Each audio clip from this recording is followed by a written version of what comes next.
to the Renegade Squadron series. Ben Kenobi and I are here streaming Rogue1 and Frodolight's game. How you doing, Ben? Good. I'm excited to watch this and see what's going on. This year's premiere to Hoth Retro League has been pretty interesting. From what I've seen, it's played out a lot differently than last year's did, and people have adjusted to the meta a bit.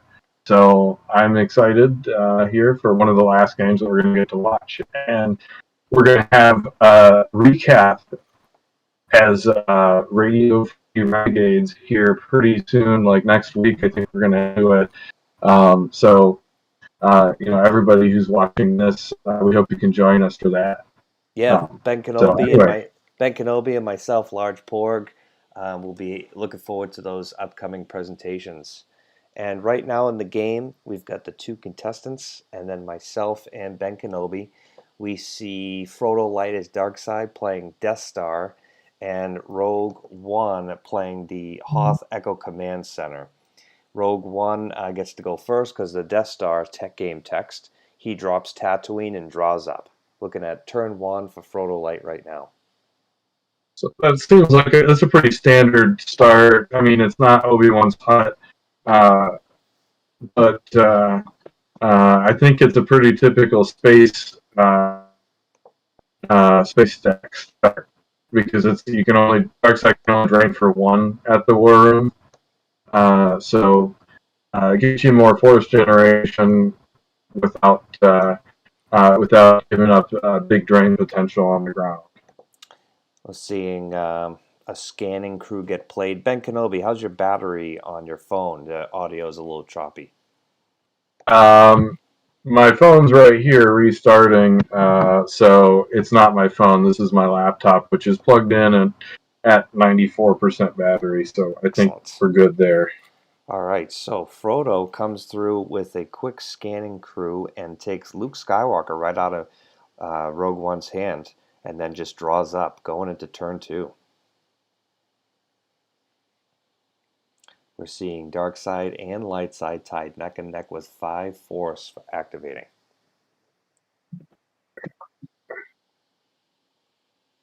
Okay.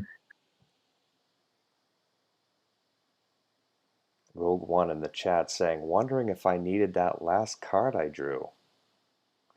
So Rogue1's just going to draw up on this one.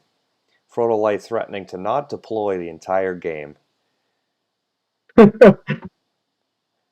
we go into dark. Well, he already did that almost once.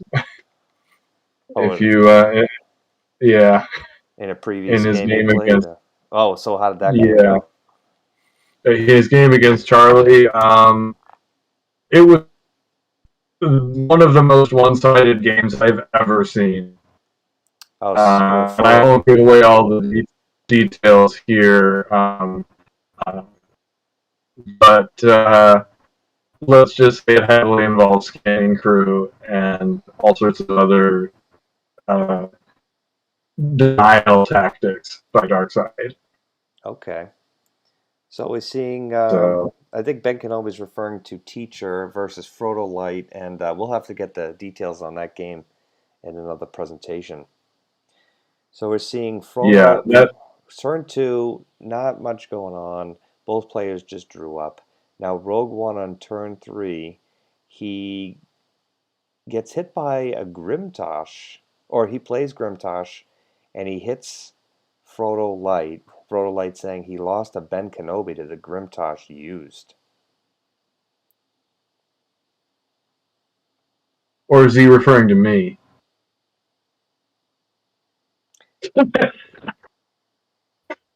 Yes, he's definitely referring to me. Playing on Retro to go 2 and 5. I can't tell if he's saying he lost a Ben Kenobi to the Grimtosh or if he's actually talking to the commentator through the game chat. Both players agreeing not to watch the live stream during the game. Now Misha comes down on his turn 3. He puts a Corvette down to Tatooine. 3 A force left in the force single pile. long. Oh, with a Han Solo on it. Okay, so he beds down into Tatooine. He's got a total forfeit of 14 there. Make it 19 with Cal Foul. So he's going for the early deployment. I mean, it's turn 3. I mean, That's pretty good. he can't That's make. pretty good. The problem is he can't make it to the Death Star with that Corvette. No, but he may have a Kessel in hand and just doesn't want to play it yet. But then again, why wouldn't he if he's got Grilling Corvette and Han Solo and KFC and he doesn't have any force left to force the redraw of the Battle Destiny. Exactly. So he's not going to be able to use Han's game text. Cal Foul potentially soaking up 5 attrition. So we see that Lightside spends his whole hand to try to get a foothold in space, and now Darkseid's just going to throw a location and draw. And is he going to go past the 12 again? We know Misha's got Grimtosh. He stops and respects the 12. Darkseid, 3 cards left in force pile.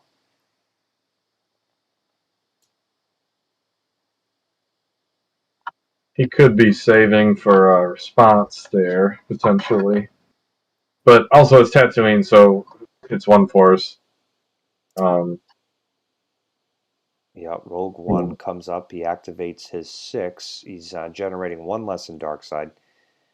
And drains for the 1. Nice free drain there at Tatooine. And Darkseid, Frodo loses Lieutenant Cabal there. Cabal. Yeah, Cabal, what I would say. All right, and Lightside's gonna throw down his mono. I don't know how to pronounce that alien's name, but he goes undercover. Moma Naden.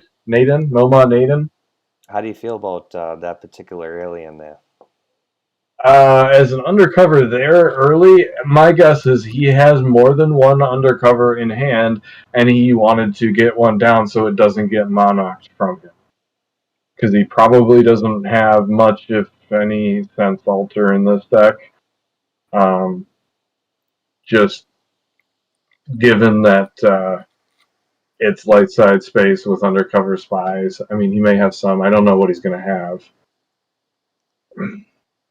Okay, so we're seeing Darkseid. Frodo Light goes back on his I'm not going to deploy, and he throws down Darth Vader to sit next to the undercover alien there. Both players seem to not have much going on in their hand right now, as they've deployed down to only a drain 1 site or location. Now, here's something I never thought. It's completely out of this format, but can DVD lots choke an undercover spy during a battle? I think the undercover spy doesn't participate. Yeah. It doesn't participate. It's inactive. You're right. Yeah, but that would be a great touch. I mean, we already know he can choke somebody while he's inside a walker. Somebody, as long as they're present at the site. That's always fun. Yeah, it'd be great if we could have a Darth Vader that could choke in the PHoth format. I would encourage that. We saw Well, I mean, there's physical choke. physical choke. Is that the same, basically, as the special edition Darth Vader card? I honestly would have to look it up. Let's take a look real quick. We're gonna go live to Scomp, a special presentation here during the game. Physical choke. Cancel or cause 1 rebel trooper to be lost, or if a Dark Jedi is present at a battle you just won, use 1 to choke. Draw destiny greater than the ability.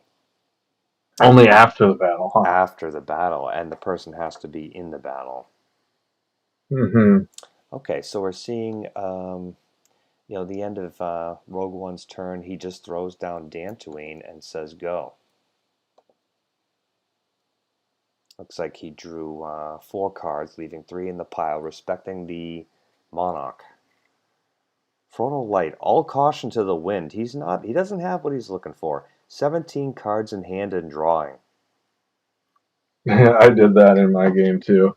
That's necessary. Sometimes you got to. So leaves 4 in force pile. 18 in hand. He's got to have some options now.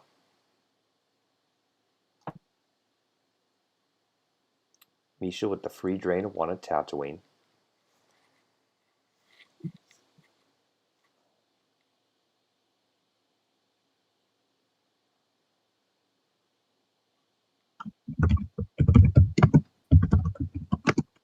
Frodolight losing a sense from hand.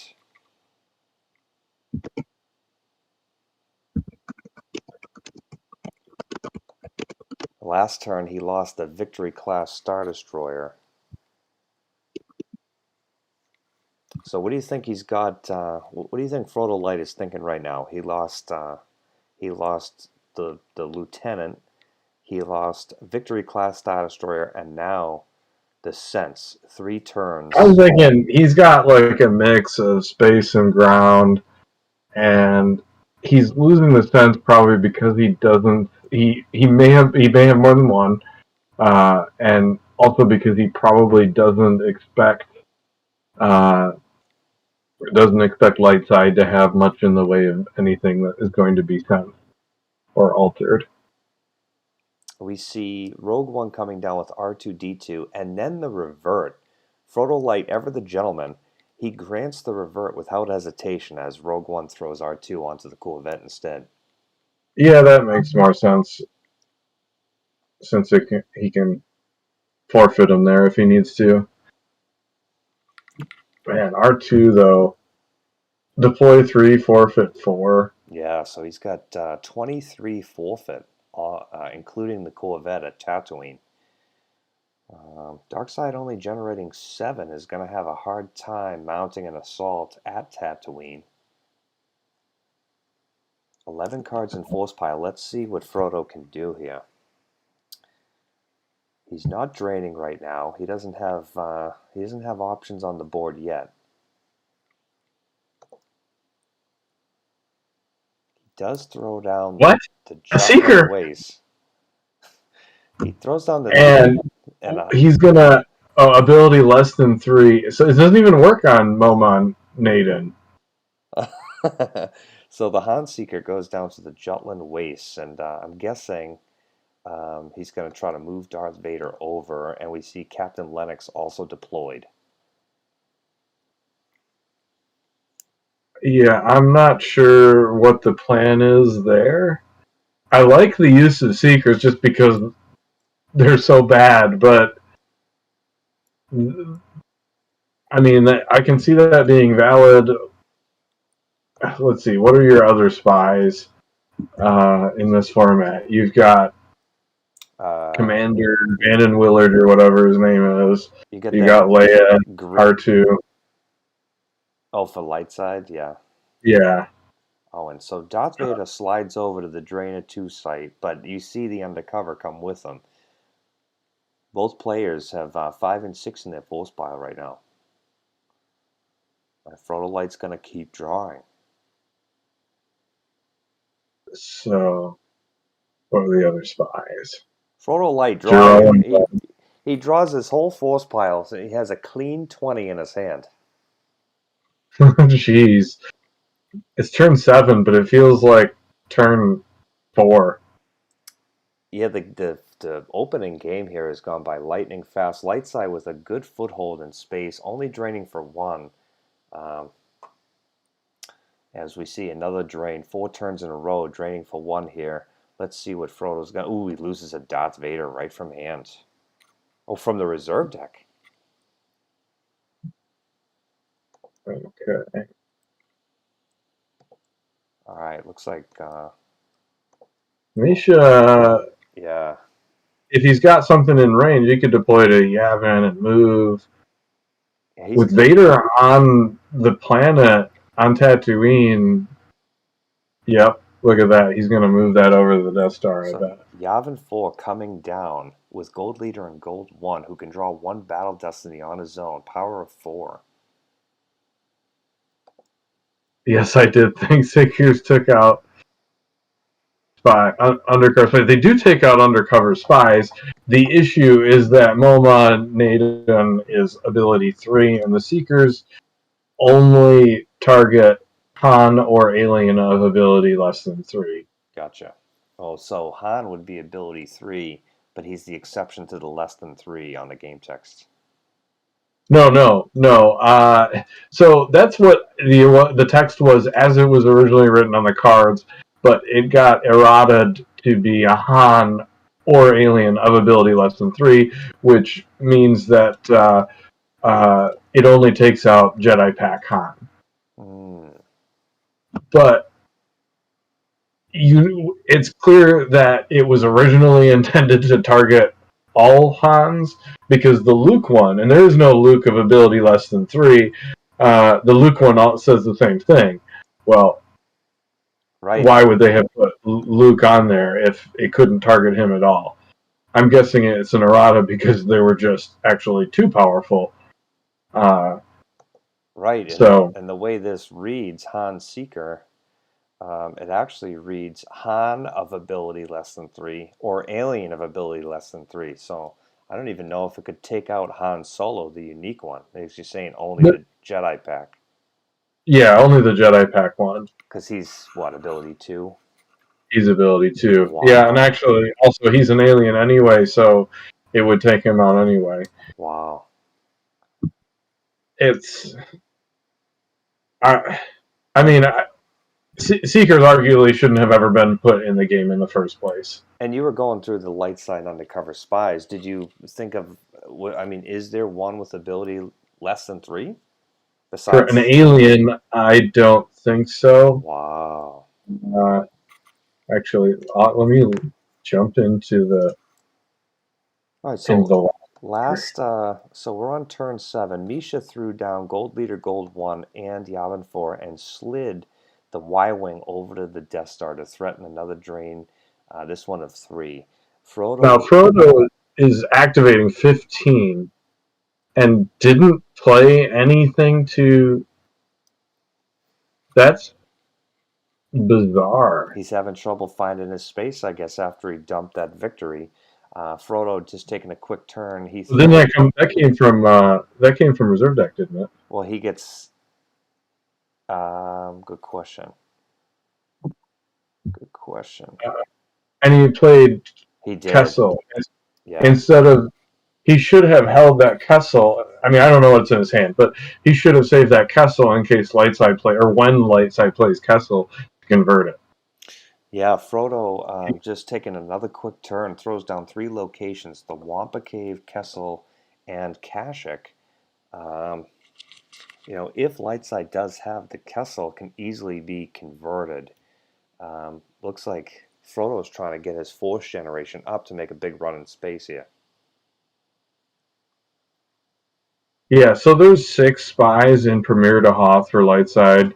Commander Van and Willard, who's an ability 2 Rebel. Jerome Webb, who's an ability 2 Rebel. Leia Organa, who's an ability 3 Rebel. Noma Naden, who's an ability 3 Alien. R2D2 Droid, so ability 0. And Wyron Surfer, who's an ability 2 Rebel. So the one Seeker that targets the Rebels of ability less than 3 might actually be not a half bad idea. Unfortunately, that's not the one that hit the table. No. And let me see. Seeker. Dark. So Frodolight loses... it's Warriors and Pilots. Pilots, yes. So he loses 3 from hand, Darth Vader, Sense, and Tentacle. And then he loses the Dark Jedi lightsaber from reserve deck. Frodolight 8 cards in lost pile right now. Struggling to get something going. Luke Seeker actually targets a Luke of ability less than 4. So it does work on the 2-player Luke. Okay, the Luke Seeker. Yeah. I mean, interesting conversation here, the Seekers. Not used to seeing them in sanctioned play here. Leia and Luke Seekers. Leia targets warriors, and Luke targets pilots. Which, ironically, the two-player Luke isn't a pilot, and the Jedi Pack Leia isn't a warrior. So we're seeing the start of turn 8 here. Lightside deploying Ben Kenobi, or Obi-Wan Kenobi, down to the Yavin 4, and then where is it? Oh, it's the Hoth. No, that's the Hoth War Room. The Hoth War Room, and then sliding over to the Wampa Cave. He's setting up a drain of 6 right now next turn. Ooh, and then he slides to Kessel. Rouge1 threatening to double the cards in Frodolight's Lost Pile next control phase. He draws a couple cards and says go. He's got 13 in hand. I would love to see what's in Frodo's hand with 18 Force. Like, he needs to go after, like, Kessel or Death Star or Obi-Wan. He needs to go after something. Yeah, as we love to say in the industry, he's getting it from both ends. He's got it at Parsec 0 and Parsec 8. So when Frodo makes his move, he's only going to be able to choose one. Okay, he's playing Alice. That's good. Oh, we get a nice cheap Ellis Hellrod. Does he? So can he get it through without any interference? Where does he go? Does he go to the? He goes to the Wampa Cave and goes after Obi-Wan, and then moves over to the War Room. Yeah, I mean, if he goes to the Wampa Cave and circles successfully. But the war room's only a drain of 1, right? Yeah. Yeah, but he's got to knock out the drains. Yeah, he's gonna stop the damage. The only thing I don't like about that is he's gonna leave his captain there by himself, and there's the Quite a Mercenary from Lightside. Quite a Mercenary canceling the Ellis Hellrod. And he's going to make Darth Vader go lost unless Frodo's got something in his hand. I mean, Frodo's had some sense also, so... Ah, but the Quite a Mercenary is immune to sense. You're right. So... We do see so you can grab it. We do see the tentacle. So for 3 Force in his activate phase, Frodo loses Darth Vader.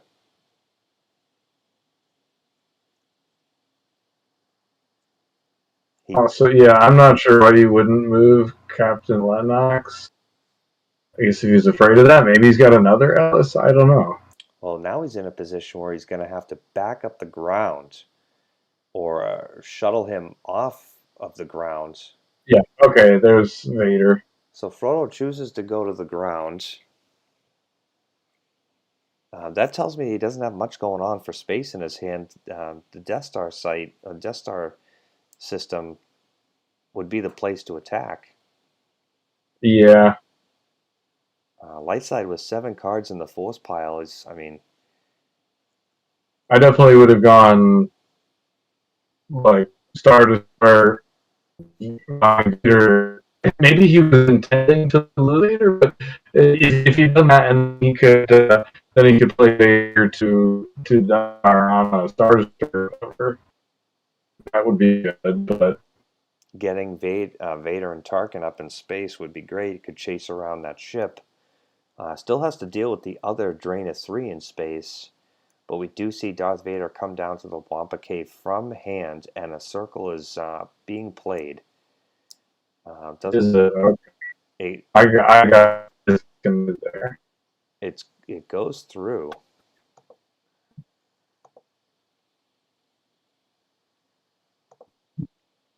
Looks like you might be coming through a little choppy, Ben. Audio and video. Yeah, not surprising. I think my connection tends to be really bad at night. I can't even see the game now. All right, You know, so I'll pull it. I'm gonna pull it up on my phone. okay, so we have Frodo coming through with the circle. He successfully gets that Obi-Wan out of play, and now we have General Veers coming down to Mos Eisley.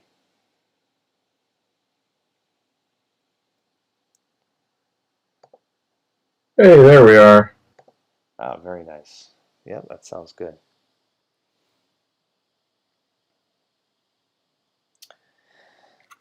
Frodo still gonna have to deal with a drain of 6 next turn. He's in his deploy phase with 6 force left. He's thinking about what he wants to do.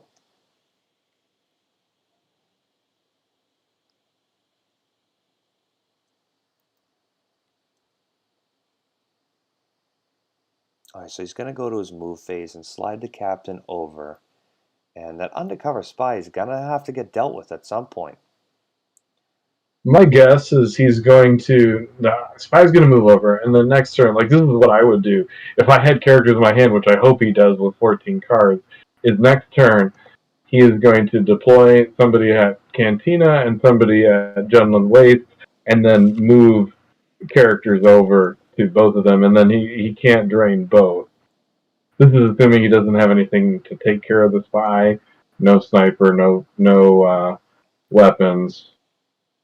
I know he doesn't have a whole lot of cards left, but also like he needs to take care of that gold one. I guess that would be my number one priority. It wouldn't be getting damage on the ground. Like, and I can't believe Misha hasn't reinforced that gold one yet. No pilot on it. The only thing I can think is that Frodo had a hard time finding his space. Misha's got some barriers, potentially a hyperscape, plenty of cards in force pile. Lightside doesn't have anything in Lost. Yeah, but we haven't seen anything from Misha yet that is not immune to sense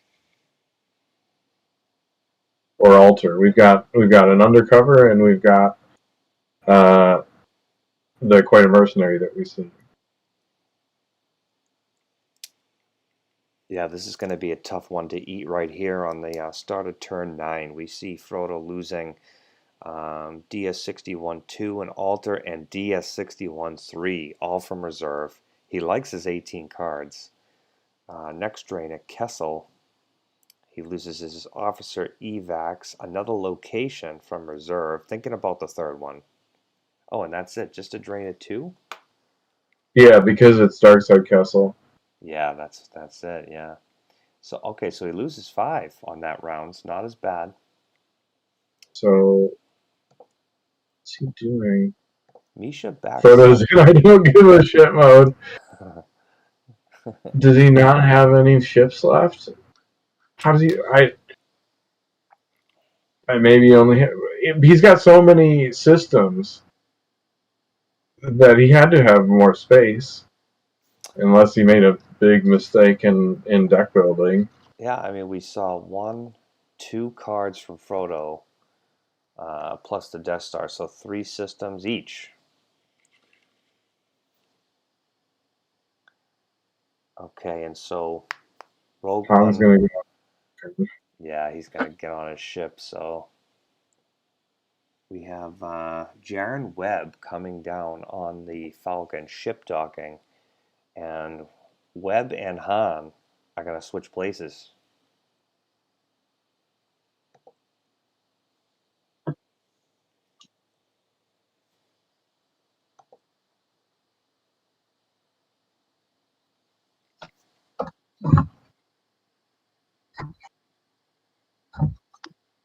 Yeah, Frodo Light said earlier in the game he thought that Seeker was going to completely deal with the undercover spy.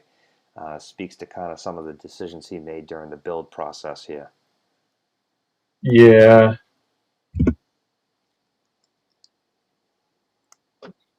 Definitely, if it had worked, it definitely would have been perfect. I mean, you're always trying to deal with undercover spies in this PHoth format. It can be a very annoying aspect of the format.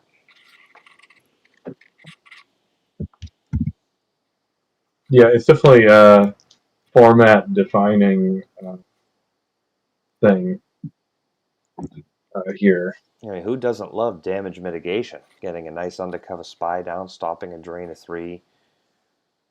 Right, but like at this point in the game, your spies are at best defense value 3, and so they're easy to hit with a lightsaber from sniper. If he activated 14 forces, is he just going to draw out to lose, or He might just draw out. It looks like he might be a bit discouraged from.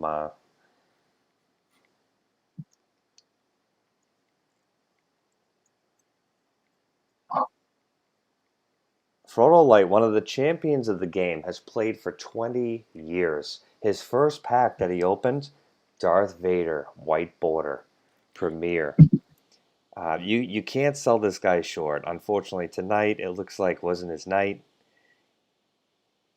As we see him drawing up, he's got a hefty 30 plus cards in his hands.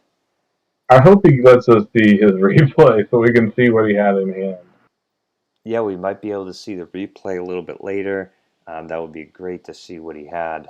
Definitely didn't have the space, but we got the GG, we got the double pump handshake, Frodolight, always a contender, Rouge1, Rising Star. This has been a Renegade Squadron production. Thank you all for joining.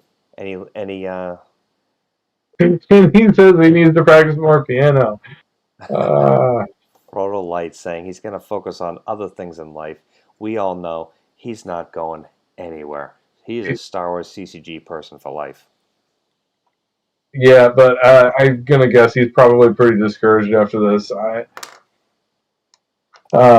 happens though. I was pretty down after my game today, but it happens. Yeah, sometimes you're the space slug. What's up, dudes? Sometimes you're the space slug, and sometimes you're the starship with a working hyperdrive. Rouge1 joining us on the channel here. Yeah, watch that game. Yes, and we streamed it, and unless LargePorg has stopped it, we're still live. We're still live right here if you're interested in doing a post-game interview. Yeah, no, I felt a little like Fredo had given up before he started playing. A little bit, which I respect. There are many other hobbies in this lifetime. Yeah, we were commenting on that and wondering like what he had in hand. He has so many systems, but we didn't see any starships except the one victory class that he lost. And he had a good opportunity to strike back against your gold leader in Gold 1. And yeah, for sure. And didn't do anything, which means either he didn't care or he didn't have the cards to do it. And if he didn't have the cards to do it, why did he have so many systems when he had 20 cards in hand, you know? Yeah, I mean, I had Hyper Escape and Rebel Barrier, Sense, Alter, and Tentacle, or whatever the light side version is, in hand. So I was kind of expecting beatdown for Homeboy that draws one Destiny and is not immune to any level of attrition. So kind of expecting him to come beat up on Gold Leader. Right, but then, I mean, at least he would have stopped the drain, you know? For sure. Yeah. And forced you to go to Yavin. But who knows? Maybe he would have had I've lost R2 or a Gravity Shadow or something. Yeah, definitely. I don't know. Hard to tell. I hope he joins us. I know he might be a little bit discouraged. I think maybe it was from the moment that his Seeker didn't take out Momon Naden, because Momon Naden is ability 3 instead of 2. I think that might have been where he just like turned off, and didn't care too much anymore. Well, you hate to see. Is that what that card's meant to do, Ben? I guess I read it as a Han Seeker, which in my mind didn't even read the game text. I was like, okay, don't deploy Han there. So how does that card work? So deploys to an unoccupied site and moves like an undercover spy. And it only targets either that one was a Han or an alien of ability less than 3. That means a Han of ability less than 3 or an alien of ability less than 3, and makes them lost immediately. So, say, for example, you had a Jawa at that site, and he moved the Seeker to that site, then the Jawa and the Seeker would both be immediately lost. Right, we were wondering, we went through a list of all of the aliens and the spies that it could potentially hit, and unfortunately, the list was quite small. Yeah. Well, yeah, there were no spies that one could hit from light side, and let's see.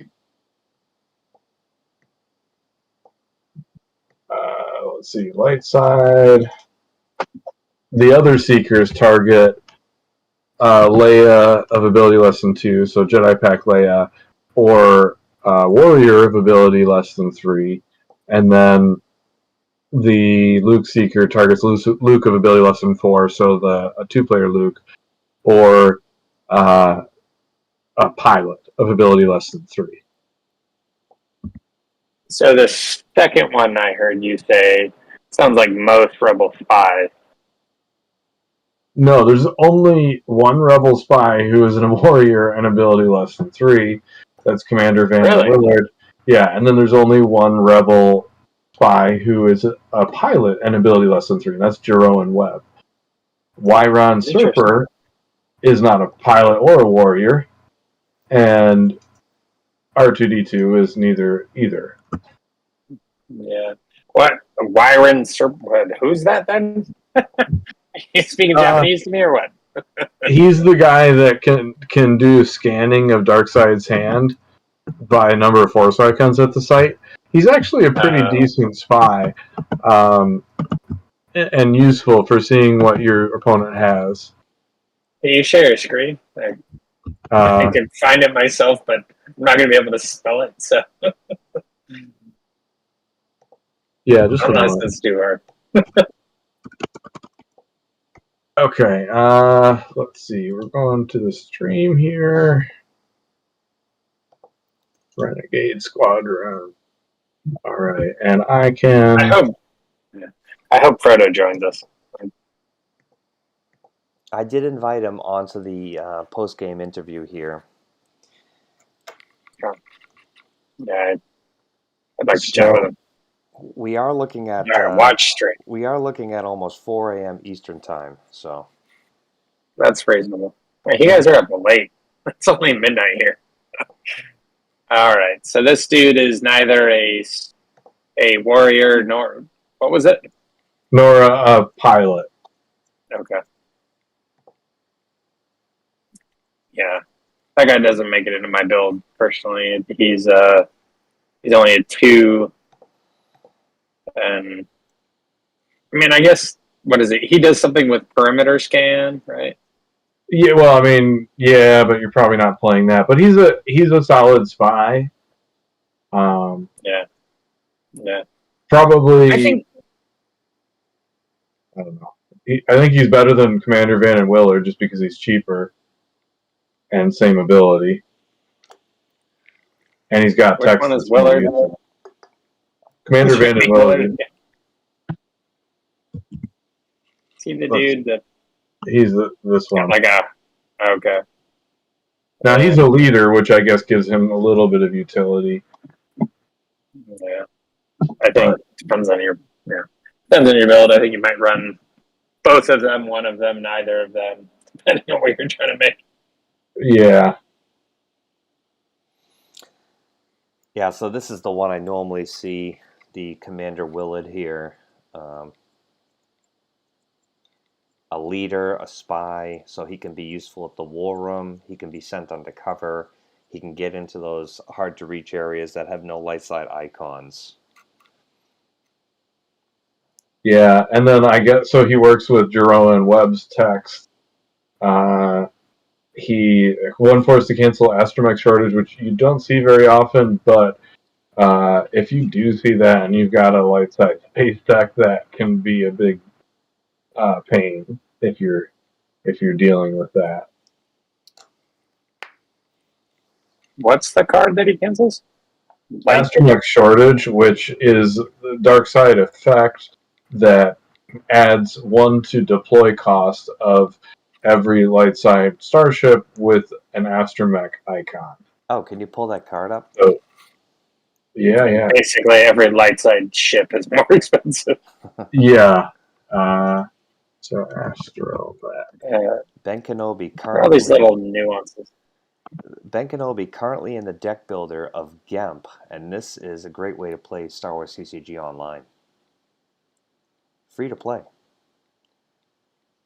So looking at Astromech Shortage, A New Hope, just what Ben Kenobi said, use 3 force to deploy on the table, on the light side of the table, and every ship costs 1 more.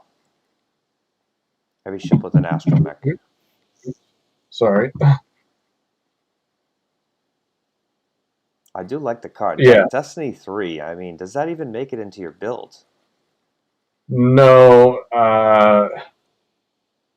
maybe a dark side space deck that has the sense to back it up could run it. But it's not going to make a huge difference to a lot of light side, even space decks. If it's got, light side space deck might have, let's say, 3 Fork Brilliant Corvettes. It's going to have Tantive 4. It's going to have Millennium Falcon and Red 6 and maybe Red 5 and Red 3 or 2. Some combination of those. You're talking a total of like 8 4s. Well, you have to spend 3 to deploy it. And if it's like a mainly ground focused deck, it's wasted. So I can't say that I have played it very often. I'll try it sometimes. It's going to make a big difference if you like playing some kind of swarm deck. It can. Yeah, I think the way I see that, and maybe I have a very narrow mind, very narrow way of looking at things, but I see that as maybe the one turn that he's got his force calculated out, and I play that ahead of time. May change how he deploys for that turn, and may improve my board state turn after I play it more than like long-term game punishment. But I don't know. I just assume everything I play is going to eventually end up off the table, so I get like 1 or 2 turns with it.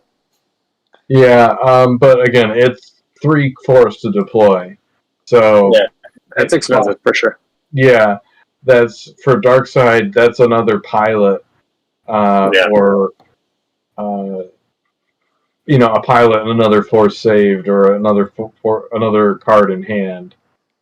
So, yeah, I would say not usually worth running, but it's a cool card. You can see what they were trying to do with it. Now, it could be really good if you have a deck that is just going to struggle in space against like X-Wing Swarm or something. Maybe in later formats. That's what I was thinking. Yeah, things not Premier through off. So like, right. Yeah. Maybe I was going to say, Tommy, are we streaming on your Twitch page? Yeah, so this can all be viewed after we end the live stream here, which we'll do shortly on the LargePorg Twitch. It'll later be migrated over to the LargePorg YouTube. We wanted to thank you all for joining. Exciting retro game, the last game of the Round 1 Retro PHoth series. And we'll be looking forward to bringing you some more Renegade Squadron content in the future. I was just going to Excellent. say, so what did you guys think of Premiere Through Hoth, since we're streaming and someone may or may not actually watch this? I enjoyed it. I just want to hear what you guys think. Yeah, I enjoyed it. I mean, I think the format is one of the best ones. Really easy to get involved in real life cards. The cheap sets, Premier, New Hope, Hoth. The problem for me is that I didn't spend a lot of time working on my own builds with decks. And so I just played kind of what I had and my performance. I think I went 2 and 4. Um, Woo!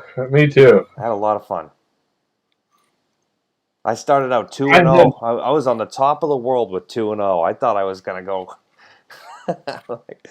but I think no, I didn't go 2-0. I went 1-1, and then 2-1, and then lost the rest. So, yeah, I mean, you guys have heard me say a little bit more about this. Earlier today in some separate chats and stuff that we had. I think the meta is quite a bit different from last year.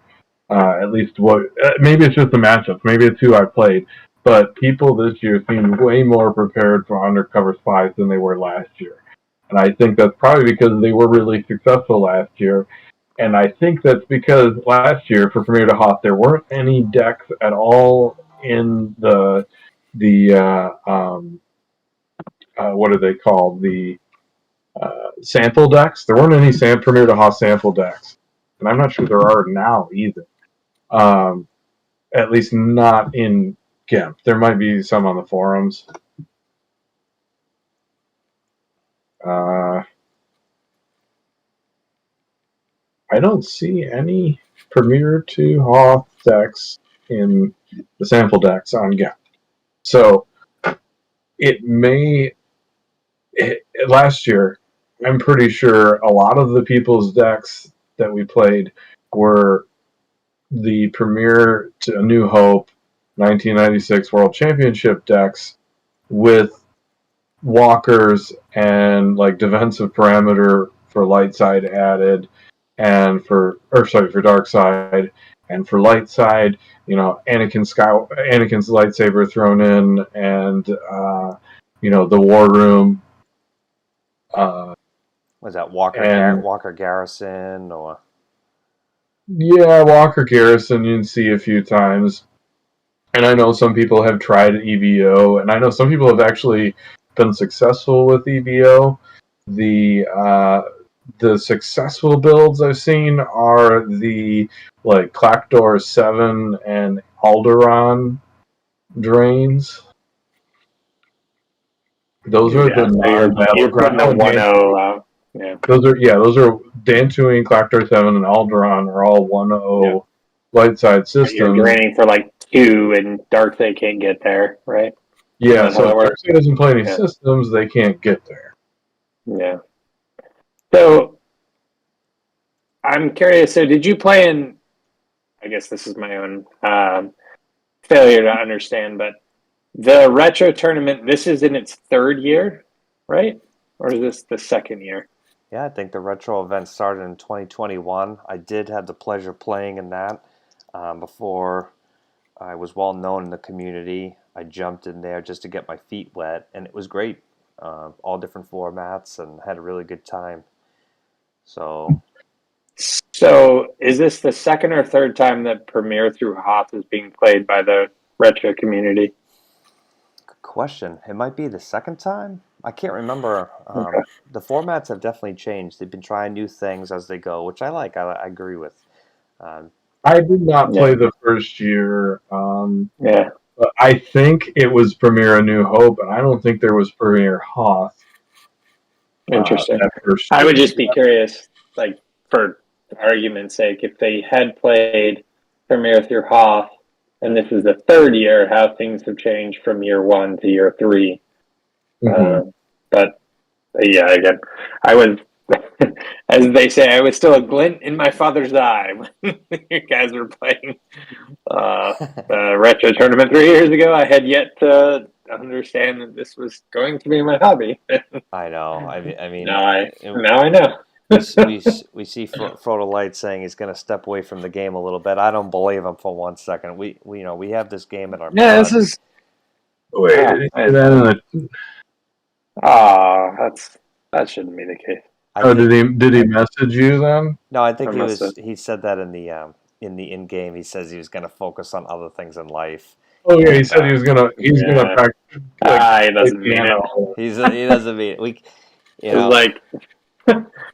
one of the anybody who's ever had a bad hangover says, "Yeah, I'm never going to drink again," and then he got him, 11:30 the following day having a Bloody Mary. Yeah, we've all been there. Yeah, and that's the thing about this game is not only is it so fun, the people are so great, and it's kind of in our blood. We love this game. We want to see it succeed, and I love the fact that they try new things every year, kind of mix it up a little bit, and I'm looking forward to the next event. Yeah, I have yet to build anything for Premier through Cloud City Modified. So same. I am excited. Actually, that's not entirely true. I have a one of the light side decks that I think about maybe sort of kind of playing, but I don't know how viable it'll be. So we'll see how that goes. I'm gonna admit I've been very busy with travel and work, and to me at this point making decks for that format feels like a chore. Now I should be excited about it, and I should be excited about a new format, but I'm really not that excited for it. So what drives your lack of excitement? Just the chore of building decks, or what? Yeah, the chore of building decks, and also the NARP slump is real, I guess. I mean, I'm not like newly returned at this point. I've been actively playing since 2020. Yeah, since 2020. So I've been far better at the game than me, Brent. Let's talk about, regardless of your slump, you're still better at the game. Those of us who had a better record at this last time round. So don't take that too specific things like okay, I'm the B-Wing guy, right? And that deck is really, really good against most other decks in those formats. And I'm not as good at other things. Like I'm not great at tracking, and I certainly I want to get better, but I don't want to put a lot of effort into it because to me, counting numbers is not fun. As I'm going through the deck, and I think there are some people like Frodo probably would definitely agree with me on that, whereas other people like N-Rabbit Eddie, he lives for that stuff, and so does Dr. Torch, Paul Todd Feldman, and and they live for winning. And don't get me wrong, I like to win and I don't like to lose, but everybody makes their choices and what they want to do, and it comes and goes. Maybe we'll get to that point. I haven't been doing stuff with physical cards for a while, and I've been trying to clean this Barada card. It's like a 50-cent rare or whatever, and it's got some residue on it, and I've been cleaning it for half an hour with rubbing alcohol, and it's not coming off. It's just smearing it around. And I seem to be okay with that. I mean, I wouldn't just sit there doing it without washing something, but... All right, so there's a lot going on in that response, but fair enough. I mean, so that what I heard you say that's challenging for me here as a listener is that I don't want to try that hard. Well, I mean, things you don't want to try that hard at. I mean, come on now, brother. Well, I mean, I just want to have fun, and I know. Yeah, fair enough. And there's a place for that for sure. Absolutely. Right. Well, and there's definitely me not caring too much to spend the mental effort to track. It's not that I can't. I mean, totally. I'm my day job is an engineer, and it's all numbers, and you're not being tested on memorization and stuff, but you have to remember stuff all the time. And for me, playing Star Wars is like turn off time, and there's less desire for me to do that stuff. So I've got a story that I think is worth sharing, and I think underscores what you're trying to, or what I'm hearing you explain. So Star Wars Unlimited released on Friday. New game, it's its own thing. There's an aspect of pre-made decks, so you can buy a 2-player deck, and then you can buy cards and build your own. Right. My wife is very, very casual gamer, and I'm like not so casual. So I bought 3 boxes, broke packs, tried to build a deck, whatever, and it's fun, cool, awesome. And I build decks for her and I to play against each other, and some play better than others, and whatever. And she's like, you know what? My favorite part of playing is playing, and I just want you to hand me cards that will play well against other cards that will play well against them. Cool. And like, I think there should always be a place in every game for that. Yeah. Look, she's not a big gamer, but she wants to play a game, and they're like, I mean, Unlimited is limited in its gameplay. It's nothing like CCG. I mean, it's nowhere near as complex, but there is nuance to how the cards interact with each other. And to her point is that, like, yeah, I just want to just fucking play. I don't want to spend forever trying to understand the meta and so Ben, to your point, I think there should always be a place for that in whatever game you're playing. Like, I just want to have fun and enjoy. But like, I just want to see the game played. Don't get me wrong, I really enjoyed deck building. In fact, that's probably my favorite thing about the game. Oh, and by the way, I probably just totally ruined this Barada here. Wiping it with rubbing alcohol. It looks all faded compared to the other one that I have here. But who cares? It's Barada, right? So, deck building is probably my favorite thing in Star Wars CCG. Coming up with ideas, card combos that I can exploit and stuff. And that's where the B-Wing deck came from, for example. Which is amazing. Yeah, and that deck doesn't really. I mean, you can track with it. You can track. Some of the used interrupts that you play, although a lot of them are. I see what's going on in the group here. A lot of them are I'm missing. What's going on in the group? I'm going to end the stream right here. I just want to thank everyone. Sure. We can continue talking. I want to thank everyone for joining us. And good game, well played. And we'll see you on the next Renegade Squadron production.